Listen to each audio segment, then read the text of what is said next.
Insulation, where we talk about asset integrity and CUI and latest trends around that. So we are happy to have Theo Knijff from CUI and a very expert on asset integrity topics with an illustrious career. Welcome, Theo.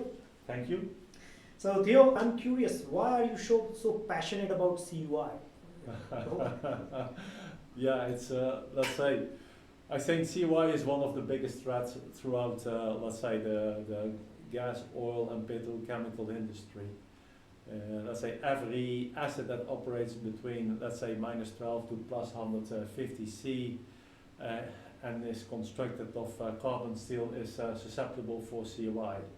And let's say the industry is spending billions of euros or dollars or pounds a year to mitigate that risk on inspection.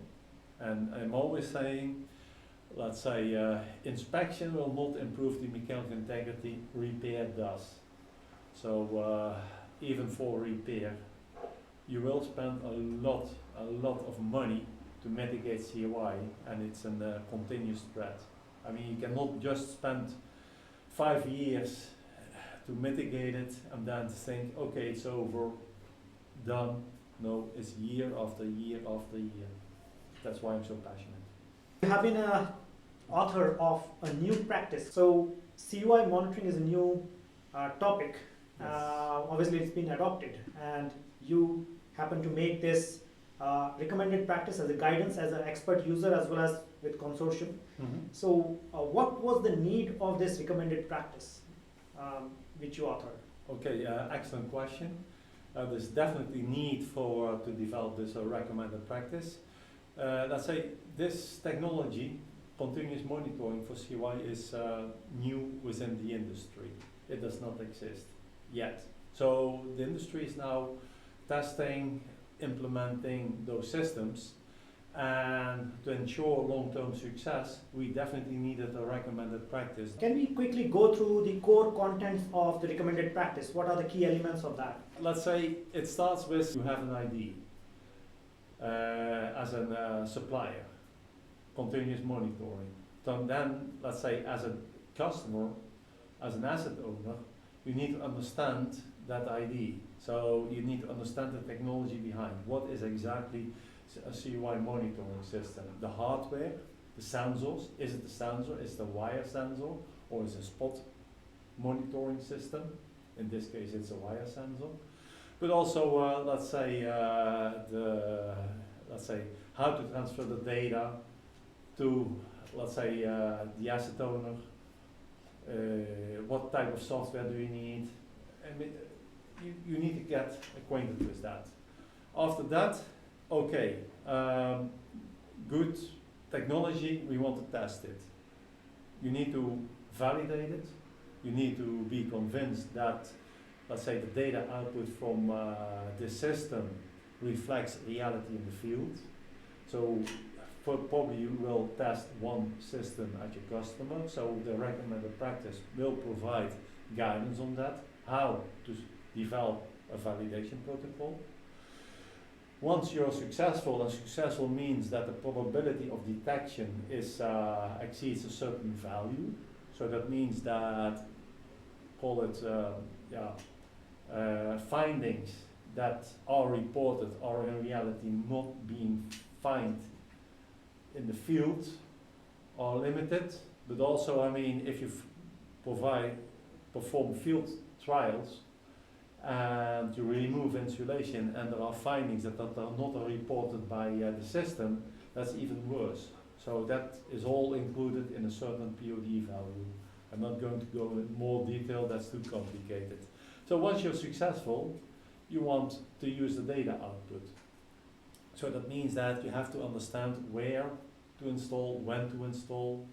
There are guidance on that. Typically, where to install is equipment where you do have a high CUI susceptibility. That means, for instance, cyclic service, intermittent service, but also, let's say, a high risk of, call it a process safety incident. With these systems, you will lower that risk, and that's great.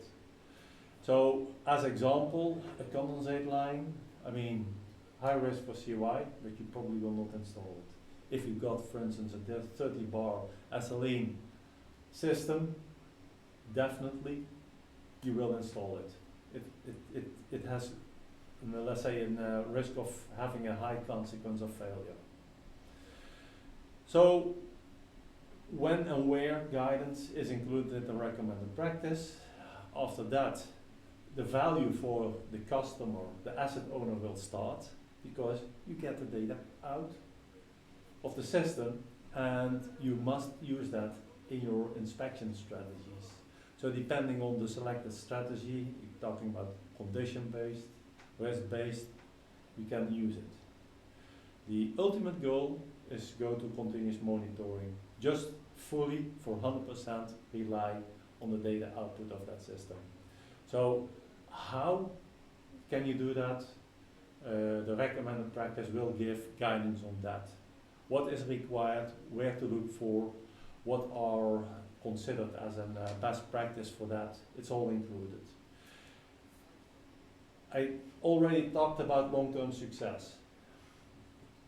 Long-term success does not rely on a single person. It relies on the organization. It relies on your maintenance management system. So what is required to be included in a maintenance management system to be successful? You have to think about, okay, now we've got that data output. Do I need to document our data output reviews? Definitely yes. And there is more in this guidance. So maintenance, which means organizational structure as to who will maintain this in the organizations, is Yes. this included in this? Yes, it's included. Let's say if you talk, I already talked about you've got the hardware. Hardware will always fail. That's by definition. So you have to define which role is it, for instance, the instrument engineer in maintenance will maintain it. You're talking about software, probably corrosion radar will maintain the software, the dashboards, and not the asset owner.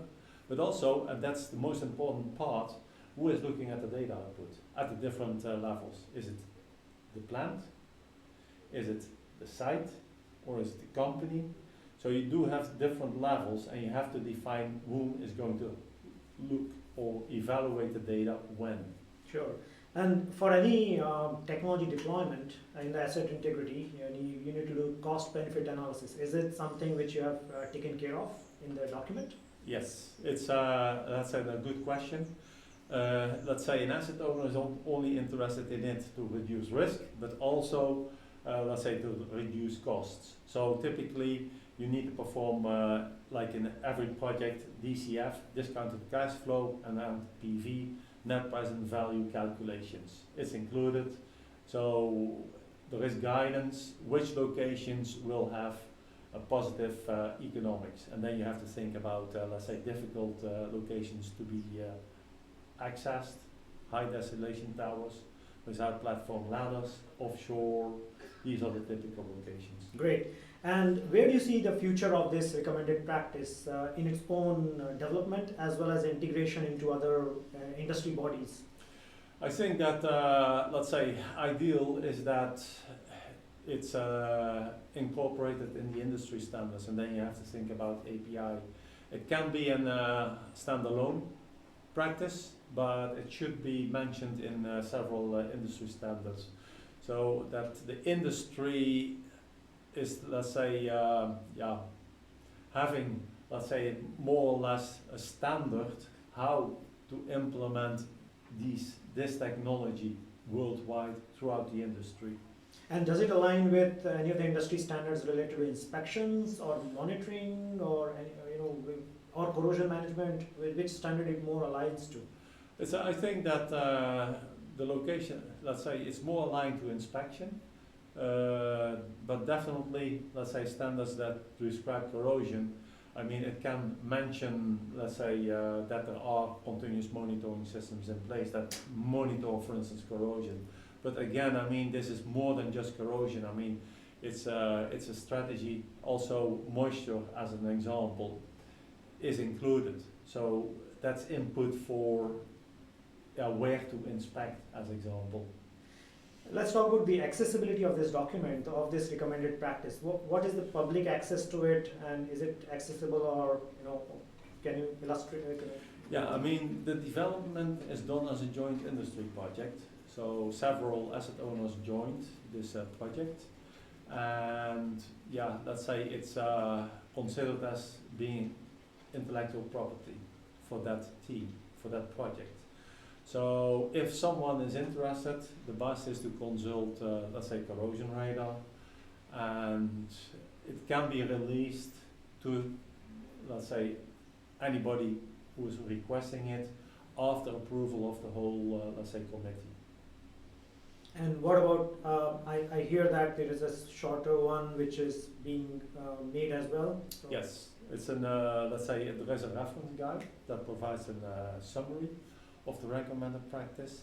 It's more on the what, and it's less on the how, and especially the how is considered as intellectual property. So this reference guide is can be shared in public, but again after consulting with corrosion radar. So thank you, Theo. It's great to have your passion into CUI, and we are seeing good outcomes of your efforts of making standards and recommended practices. And thank you for being here in the session. In the next session, we will delve deeper into inspection strategies related to CUI monitoring and how it can impact. But thank you for being with us today. Thank you, and thank you for the invite.